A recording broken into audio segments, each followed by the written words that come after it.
continuar aqui na thread do Croesus, que é do Jesse Myers, que é bem legal de observar e seguir aqui no raciocínio, como ele mostra o quanto, na verdade, essa estratégia do Saylor, ela tende a ser muito mais apelativa para os investidores de renda fixa, também respondendo a tua pergunta, para essa galera que não queria se expor através de MicroStrategy, porque tem um risco muito maior, talvez se expor através dessas ações preferenciais perpétuas, né?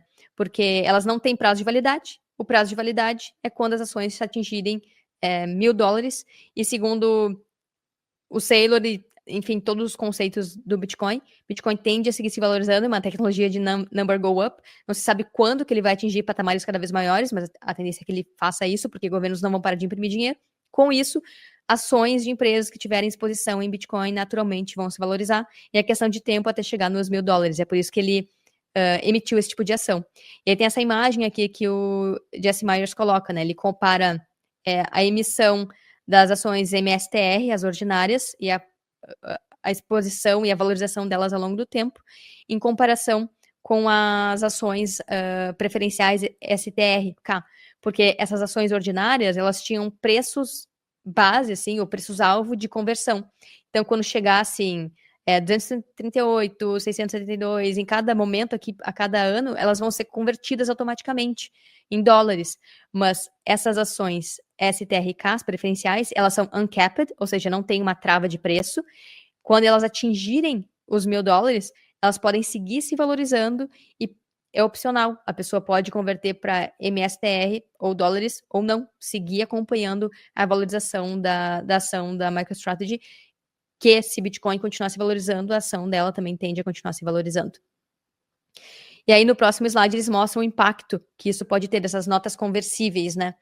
Ele fala aqui que essas propriedades vão permitir que a strategy tenha um apelo muito maior no mercado de renda fixa, fixed income, e notas conversíveis. Ele mostra aqui, né, a tendência de valorização, o preço da ação ao longo do tempo, em relação às ações anteriores e como elas podem pegar valor de mercado e liquidez muito maior do que as emissões de ações ordinárias MSTR. Então, é nítido agora como o Saylor está indo assim gradualmente ampliando a inserção e costurando essas engrenagens financeiras dentro da MicroStrategy. É por isso que ele fala que a empresa pivotou para ser uma empresa de tesouraria e também um banco, né, de Bitcoin que vai oferecer operações financeiras, e é por isso também que ele fala que eles vendem volatilidade, né, a partir das suas ações expostas ao Bitcoin. Carol, tu acha que é dessa forma que Bitcoin desmonetiza, então, a renda fixa e absorve o valor, então, que estava indo para títulos de governos? Porque até então, por que as pessoas colocam na renda fixa, né? Por que elas aportam, investem seu dinheiro em títulos de governo? Porque elas acham que isso é a coisa mais segura que existe, porque tem um prêmio também para isso. Só que cada vez mais o sistema fiat se prova não confiável e principalmente governos não são confiáveis. Essa é uma forma do Saylor dar uma reviravolta no mercado e trazer, então, esses investidores de renda fixa, que até então achavam que colocar em títulos de governos era a coisa mais confiável, e passam a enxergar o Bitcoin como uma coisa mais confiável e com um prêmio maior? Eu acho que é o Saylor mostrando o caminho. Eu não acho que a MicroStrategy vai ter esse papel de de substituir os títulos de governos, não. Mas o Saylor está mostrando o caminho de como que vai ser essa reestruturação, sim. Por exemplo, a gente já viu Ray Dalio, Paul Tudor Jones, Cathie Wood, Greg Foss, vários investidores globais, e grandões e pequenos, falando que eles não compram títulos de governo. Porque é a coisa mais arriscada atualmente. O autor do Robert Kiyosaki, né, do Pai Rico, Pai Pobre, livro clássico, também falando a mesma coisa. Porque investidores globais, quem está ligado em macro, geopolítica, e está, enfim, olhando para esses dados que Bitcoin trouxe total holofote, que é o quanto governos imprimem dinheiro e se monetizam e pagam seus custos através da impressão de dinheiro, as custas da diluição da população como um todo e dos ativos, inclusive, isso está ficando claro, que é o que tu falou. E nessa perda de confiança, o que pode ser oferecido para trazer mais confiança? Um ativo que não depende de governos, não depende de gestor nenhum. Então, ao invés de as pessoas comprarem Bitcoin de forma direta, porque, enfim, por que existe a renda fixa? Porque as pessoas querem previsibilidade. Elas querem ter garantias, entre aspas, de que ao ano elas vão ter X% de valorização para compensar a diluição da inflação. E é isso que o Saylor está oferecendo com essas ações: 8% de dividendos anuais.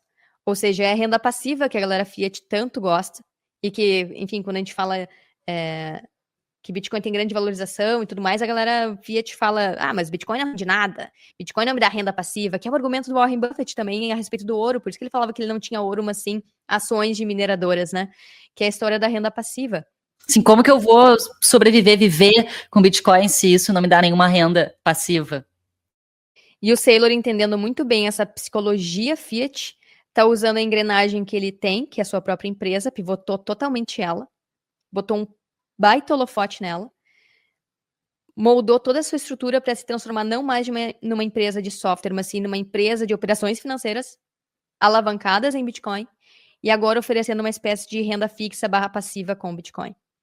E quando ele começou a tesouraria de Bitcoin, já teve várias empresas que começaram. Agora tem o site ali, Bitcoin Treasures, que eu abri antes, que mostra todas as empresas que têm Bitcoin em suas caixas. A gente está vendo o Rumble, a gente está vendo o próprio governo americano começar uma reserva estratégica de Bitcoin. Então, o Saylor, com essas operações, ele está o quê? Mostrando o caminho. E mostrar o caminho é mostrar para as outras empresas como que elas têm que fazer para se tornarem competidoras do Saylor.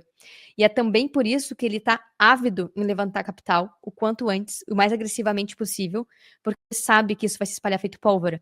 Então, conforme a confiança nas impressoras quebra, a confiança em empresas, em governos que têm Bitcoin nos seus caixas para dar lastros, digamos assim, né, às suas operações, começa a crescer. A gente está vendo essa gangorra de confiança e de demanda começando a pender mais para o lado do Bitcoin, né? Enfim, agora se tu tiver mais alguma pergunta, eu posso migrar para os Bitbonds, que foi uma outra proposta que surgiu essa semana. Não sei se você quer comentar alguma coisa. Não, minha única questão sobre isso que a gente está falando até agora, que parece realmente muito atrativo para os investidores, e é o sistema Fiat abraçando absolutamente o Bitcoin e trazendo novos produtos para novos perfis. Se pessoas físicas vão se interessar por esse produto, eu acredito que sim, e o discurso da autocustódia pode vir a ficar enfraquecido. Então, acho que a gente sempre tem que lembrar que novos produtos vão surgir. É óbvio que o sistema Fiat vai trazer novas soluções para o mercado. É óbvio que isso já está acontecendo. A Carol trouxe aqui o exemplo do Saylor. Ele já está sendo um pioneiro nisso e mostrando, como a Carol falou, caminhos para outras empresas, inclusive, replicarem esse modelo em outros países. Só que lembrando que, dessa forma, você não consegue fazer a sua própria custódia. A forma de comprar Bitcoin que você tem total soberania é você comprando Bitcoin de forma direta e guardando na sua própria carteira. E isso tem que ficar bem claro que são coisas completamente diferentes. Talvez essa seja uma forma que a Carol falou de diversificar em Bitcoin, uma forma de diversificar a sua exposição a Bitcoin, mas a forma de autocustódia, ela sempre deve ser prioritária. Você sempre tem que ter uma boa parte em autocustódia. Talvez aí pensar, depois de uma certa quantia, não sei como vai ser a estratégia de cada pessoa, visualizar isso como uma nova maneira de se expor a Bitcoin, mas nunca esquecer a importância de ter também o Bitcoin de forma direta em autocustódia, né, Carol? Total, Cacá. Eu até diria que, na verdade, não é Bitcoin, né? É um Bitcoin de papel com o risco adicionado da empresa do Saylor. Então, tu tá acreditando que essa engrenagem que ele tá criando vai dar certo, não vai quebrar no meio do caminho, sei lá, porque coisas podem acontecer no meio do caminho, né? Daqui a pouco descobrem uma outra dívida, sei lá, empresas podem manipular o seu valuation também. Então, lembrando que MicroStrategy não é Bitcoin. Então, tem o risco da empresa. Bitcoin, é protocolo, é verificável. Todo mundo pode rodar um node e verificar o protocolo de forma independente. A gente não consegue verificar a strategy de forma independente totalmente e tá lá dentro dessa linha fechada com o Saylor negociando com os outros acionistas ou com a equipe que está determinando esses produtos financeiros, né? Mas, enfim, eu acho que esse é a questão do mundo hiperbitcoinizado. Porque com mais empresas colocando Bitcoin nos seus caixas, mais diligência a gente vai ter que ter para analisar essas empresas e olhar além do Bitcoin que tem ali. Então, o que mais que eles fazem? Quais são os dados que eles trazem? Mas, enfim, tem um outro problema, então, que eu vou trazer agora, que não só empresas estão fazendo isso, mas governos. Então, acabou de sair. Então, se com empresas já é complexo, imagina com governos tentando comprar Bitcoin e, de alguma forma, dizer, beleza, um tempo atrás era que Bitcoin era ruim, que não tinha valor porque não era criado por um governo. Mas agora a gente tem os Estados Unidos, uma potência global, principal país em economia global, adicionando Bitcoin e criando uma reserva estratégica. Agora eles vão dizer, Bitcoin é maravilhoso, Bitcoin também só deu certo porque a gente inseriu nas reservas, agora tem a confiança dos Estados Unidos por trás do Bitcoin. A gente também tem que entender por trás dessas narrativas, o que eles querem dizer. Eles estão mentindo, né? Eles estão se apropriando da confiança que o Bitcoin traz para tentar não quebrar sua própria economia, que já está entrando em dívida exponencial. E a prova disso são esses novos produtos de governos, que foi sugerido agora, teve uma conferência lá em Washington, criada pela Bitcoin Policy Organization, que levou o Saylor e levou várias pessoas lá para falarem sobre Bitcoin, para a galera de Washington. E aí teve um cara que é o Andrew, deixa eu ver o nome dele aqui, Andrew Holmes. Eu já citei ele aqui. E eu vou mostrar o vídeo da apresentação dele, slide por slide, tá em inglês. E eu vou traduzindo o que ele fala ao longo do tempo. Mas ele já tinha dado uma entrevista que me chamou a atenção, já citei umas 3 vezes aqui no podcast. Ele falando que ele está colateralizando empréstimos imobiliários com Bitcoin. E isso está reduzindo o risco de inadimplência de quem pega empréstimo com eles para hipotecar suas casas.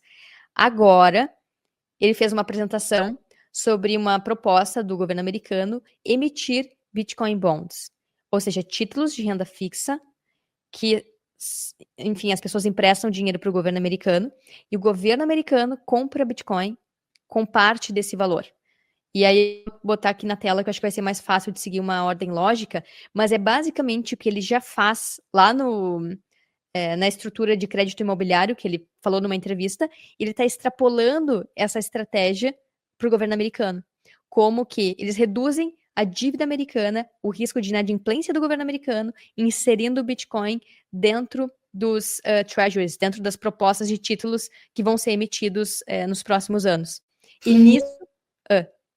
Isso não é a mesma coisa que El Salvador propôs com os títulos em Bitcoin alguns anos atrás? Sim, só que El Salvador não chegou a emitir, né? E eu não lembro exatamente quais eram os critérios, mas sim, eles queriam emitir títulos... não era Bitcoin Bonds também? Eu acho que era Bitcoin Bonds, esse é BitBond. Então, o nome é muito parecido, e aí me remeteu a essa história de El Salvador, que eu lembro que era a mesma coisa, só que não chegaram a emitir. Isso, inclusive, é uma das críticas a El Salvador, apesar de, entre várias outras que estão surgindo, né, ao governo de El Salvador, mas é isso, eles não chegaram a emitir, de fato. Sim, isso deve ter a ver também com o FMI, né? Porque El Salvador, a gente vai mudar um pouquinho de assunto, mas a gente vai voltar para os BitBonds. El Salvador não imprime o próprio dinheiro. O governo americano, para eles poderem emitir títulos, muitas vezes eles têm que imprimir dinheiro para poder emprestar. Então, eles imprimem dinheiro e, enfim, emitem títulos. E isso é o que dá laço para dá laço, entre aspas, né? Para todo o sistema financeiro americano. Então, como o El Salvador tem uma dívida gigantesca com o FMI, não consegue imprimir sua própria moeda, eles teriam que captar via outros investidores para criar os Bitcoin Bonds. Mas eu acho que isso foi abafado pelo FMI, por essas conexões políticas que eles ainda têm com o sistema Fiat, né? Porque eles dependem do dólar, eles não têm uma moeda própria. Só trazendo aqui, Carol, para a gente não deixar isso em aberto, eram uns Vulcano Bonds, e esse estava prometido para ser lançado em 2024, eles já tinham postergado, peguei aqui a notícia, e os bonds, eles iam ser oferecidos pela Bitfinex, e a ideia, a meta de El Salvador na época era arrecadar $1 bilhão por meio dos títulos. Então, não foi para frente, não sabemos os motivos, como tu falou, pode ser por conta dessa história toda do FMI, mas por enquanto ficou por isso mesmo. E aí surgem então os BitBonds. Sim, e eu lembro que eles travaram na época do Bear, então acho que quando rolou a queda, eles meio que arrepiaram, não quiseram criar dívida em cima da volatilidade, entende? Justamente por não poder imprimir o próprio dinheiro. Então acho que uma coisa está conectada à outra e abafou essa história. Não sei se eles vão lançar ainda. Então mais uma quebra de narrativa para o Bukele, né? No fim das contas. Só me chama a atenção que não é exatamente uma ideia nova, isso aí já é uma ideia que já vem desde 2021. Então, de certa forma, El Salvador mostrou o caminho para outro país que poderia justamente fazer. Eles Perfeito. Só não conseguiram porque não tinham condições, né? Tá, eu vou passar aqui o vídeo, eu acho que não vai sair som, mas acho até melhor porque tá em inglês, e eu vou narrando o que ele tá explicando aqui, tá? Então, eu vou deixar o link do vídeo aqui embaixo, esse é o Andrew Holmes, ele que tá liderando a parte de explicar, né, os beach bonds para a estrutura política de governo nos Estados Unidos. Então, esse aqui é um evento que eles fizeram recentemente, foi postado há 14 horas esse vídeo. E eu vou passar aqui, vou acelerar um pouquinho, porque é mais fácil de ver os slides que ele apresenta aqui sobre o porquê dos Bitcoin Bonds. Então, primeiramente, ele explica os motivos, né, do porquê criar um Beach Bond, um título apoiado em Bitcoin. Primeiro que 9 trilhões em dívida vão caducar nos próximos 12 meses. É muita coisa, 9 trilhões. Ele fala sobre como o futuro dos títulos, né, dos tesouros, das emissões desses títulos, elas vão acabar se sobrepondo e vai precisar de um refinanciamento, ou seja, imprimir mais dinheiro e ampliar ainda mais a dívida, né, para patamares cada vez maiores. Ele fala sobre como a necessidade de baixar as taxas de juros está cada vez maior, então, se a gente for ver globalmente, existe uma pressão para que se baixe a taxa de juros para facilitar empréstimos e estimular a economia, mas com a inflação alta fica difícil para os bancos centrais e governos baixarem as taxas de juros, e essa é uma necessidade que está cada vez mais crescente, e esse Beach Bond pode ajudar nisso.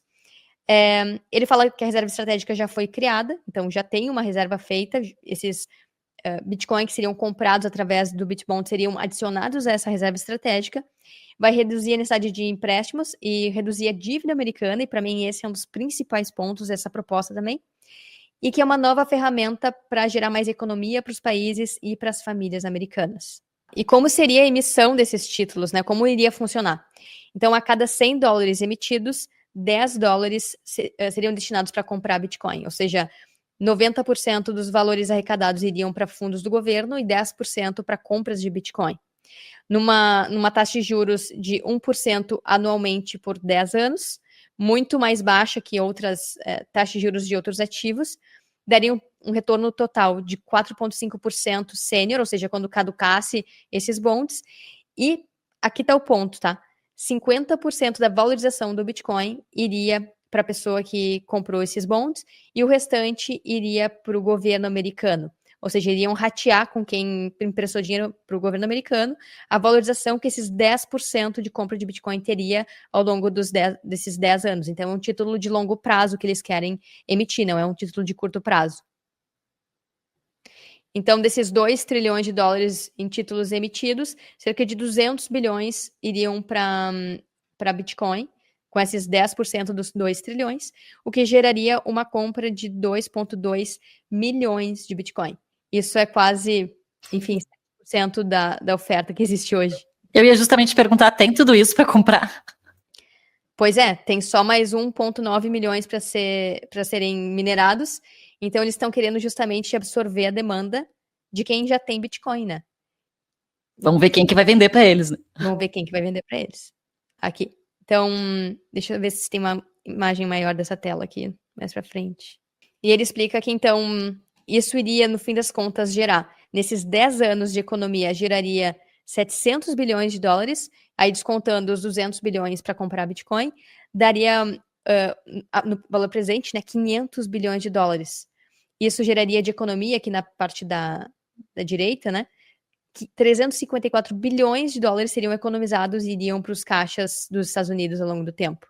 Ou seja, é uma forma muito mais eficiente de gerar títulos do que o mecanismo atual, onde eles emprestam dinheiro, projetam uma taxa de juros, mas se a inflação fica muito alta, eles têm que estar sempre aumentando as taxas de juros e o que eles têm que pagar de prêmio para os investidores, e muitas vezes isso reduz a demanda, porque em situações de crise, queda de confiança, o governo não consegue honrar aquela taxa de juros e as pessoas não querem também uma taxa de juros tão baixa, como está agora, 5%, para o risco que é. Então, quando se insere Bitcoin num título como esse, tu está de alguma forma reduzindo o risco país em cima desses títulos. Olha que loucura, né? Então, é uma forma muito moderna e justamente botando o Bitcoin ali para reduzir o risco de inadimplência ou o risco do governo americano, por exemplo, não conseguir honrar com as taxas de juros, e como o Bitcoin se valoriza, ele acaba entregando uma rentabilidade muito maior do que o que está fixado ali em 1%, né? 1% é praticamente, como é que se fala? Não é metafórico, é ilustrativo em comparação com o potencial que o Bitcoin tem de valorização, que é o que ele vai mostrar nos próximos slides. Peraí. E outra proposta é justamente oferecer isso para as famílias americanas. e eles estimam que 80% das compras vão ser por investidores institucionais, cerca de 1,6 trilhões, e 400 bilhões vão para famílias americanas, cerca de 20%. E qual que é o incentivo? Esse ser um ativo livre de imposto de renda e livre de ganhos. Ou seja, não vai ter imposto sobre isso. Tan, dan, dan. Caraca, hein? Sim. Então, eles estão projetando aqui que o mercado de treasuries, né, tem cerca de 30 trilhões agora aguardando para serem né, investidos, cerca de 7 trilhões, 5 a 7 trilhões é a média de emissão anual, e que tem um apelo super grande justamente para as pessoas e investidores, porque esse tipo de ativo, ele serve como colateral. Então, tá vendo como eles estão desenhando exatamente as estruturas, as novas estruturas bancárias, usando o Bitcoin como um ativo para colateralizar a emissão de títulos de renda fixa e para que as pessoas no futuro possam colateralizar para pegar mais empréstimo, para, enfim, viver suas vidas, ou comprar mais ativos, ou comprar casa, uma nova forma de hipotecagem usando o Bitcoin, ainda com vantagens de impostos, né? E gera justamente o que eles querem, demanda doméstica, e não demanda externa, muitas vezes, que já vai ter através de grandes instituições, né?